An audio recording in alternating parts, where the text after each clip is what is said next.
소방청장님께 좀 질의드리겠습니다. 예. 소방직 공무원의 국가직 원년이기도 한데요. 그 관련해서 소방직 공무원들의 인원 충원도 지속적으로 계속 이루어지고는 있습니다. 그렇죠? 예, 인건비 마련도 시급한 상황이기도 합니다. 그런데 매년 이맘때 되면 산림청하고 네. 지방자치단체에서 또 모집하는 사람들이 있습니다. 네.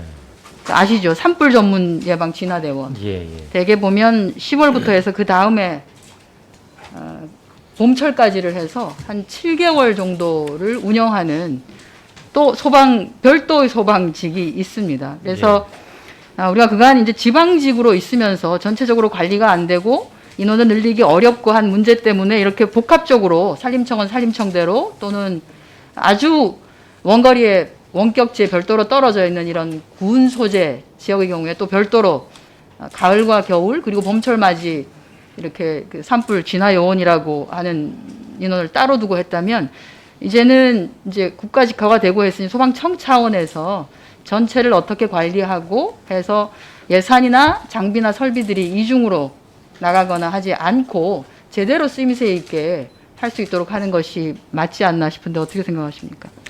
예, 산불 전문 진화대는 산불만을 담당하기 위해서 산림청에서 모집해서 운영하고 있는 산불 기간에만 운영하고 있는 데고요. 저희들은 뭐 일반 그렇긴 한데 건축물, 이제 산불 기간이라고 하는 게 대개 여기도 보면은 주 5일 근무하고 주간 낮 시간 8시간 근무 뭐 이렇게 되어 있는데 네. 이제 그렇게 할 수밖에 없었던 이유가 있었던 것이죠. 그죠? 네. 예. 그런데 우리가 이제 소방직을 국가직화로 한다라고 하는 건 소방 업무를 국가의 업무로 보고 그래서 예산이 이렇게 구분되어서 청 단위로 또는 지자체 단위로 하는 것보다 그런 예산이 모아져서 소방청으로 집결하고 인원을 충원하고 한다라고 하면 장비나 시설이나 인원을 가지고 이렇게 어쩌면 비정규직이 아닌 상태에서 오히려 효율적으로 이용할 수 있지 않나 그런 차원에서도 소방청은 고민을 좀 하셔야 된다라고 하는 말씀을 드리는 겁니다. 예. 네, 그냥 이건 이것대로 계속 가고 또 소방직 국가직화는 그것대로 하고 우리가 원하는 건 그런 건 아니지 않았나라고 하는 말씀을 드리는 거고요. 또 하나는 소방관에 대한 특수건강진단 잠깐 좀 말씀드리도록 하겠습니다. 네. 최근 3년간 암으로 인한 소방공무원의 공무상 재해 현황을 보면 저렇습니다. 2018년에 15명, 19년에 1명, 2020년 올해 현재까지 10명 정도. 지금 이제 공상 승인이 된 사람들인데요.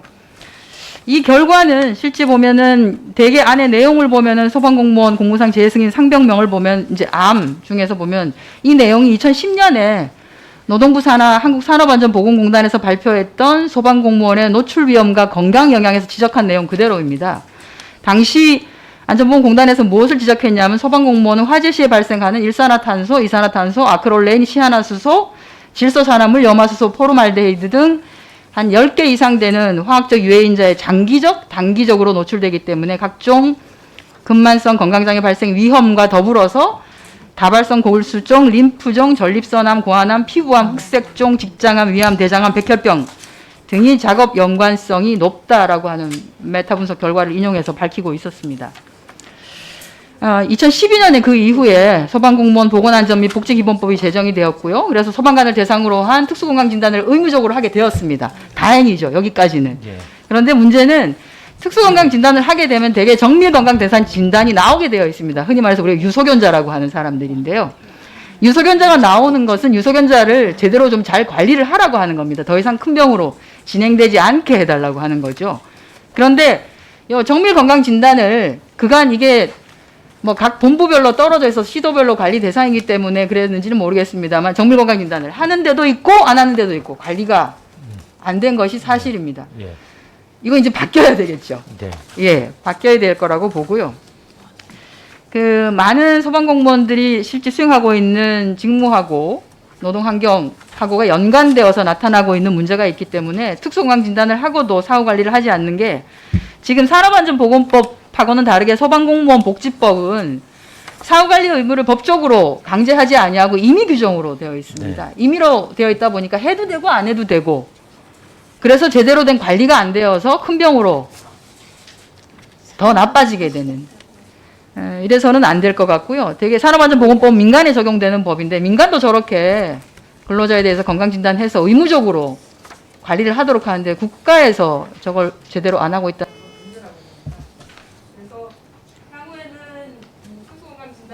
결과 요소검사 나오시면 관리를 하시고요. 그런데 문제가 소방청에 저걸 관리할 만한 조직이나 이런 게 없습니다. 그 지금 건립이 되고 있는 국립소방병원을 예. 활용하는 방식도 있을 것이고요. 일단 전체적인 그 의료 데이터를 모으는 것. 그렇게 해서 건강진단하고 문제가 발생했을 때 추가적으로 정밀건강진단 대상인이 가까운 데 가서 정밀검진 받으세요 라고 하고 치료 이런 것들을 체크할 수 있는 그런 여건이 된다고 보고 그렇게 준비를 해주시면 좋겠고요. 요 체계적인 건강관리 방안을 어떻게 하실 것인지 인사혁신처하고 협의를 하시고 우리 의원실로 국감, 종합국감 접수까지 제출해 주시면 저희 네. 종합국감에서 인사혁신처하고 소방청을 대상으로 확인을 좀 하도록 하겠습니다. 예. 그 뭐 지적해 주신 대로 다양한 유해 인자에 노출돼서 업무상 질병이 발생한 것으로 저희들도 판단을 하고 있고요. 걱정하셔 주신 대로 정밀한 건강진단 실시가 사실상 그동안 좀 잘 원활하게 이루어지진 않았습니다. 올해는 그래도 100% 정밀한 진단을 추진하고 있고요. 지적해 주신 대로 또 국립소방병원이 설립되는 2024년에 가면은 직업병 연구 기능을 좀 저희들 강화를 하려고 합니다. 그리고 또 건강 검진 받은 데이터를 개인별로 임용 때부터 퇴직할 때까지 쭉 관리를 해서 이 직업병에 대한 것을 추적 관리할 수 있도록 하는 시스템을 더 만들어 나가도록 하겠습니다. 말씀하신 대로 인사혁신처의 체계적인 방안 협의를 해서 지속적으로 더 관리를 강화할 수 있도록 추진하겠습니다.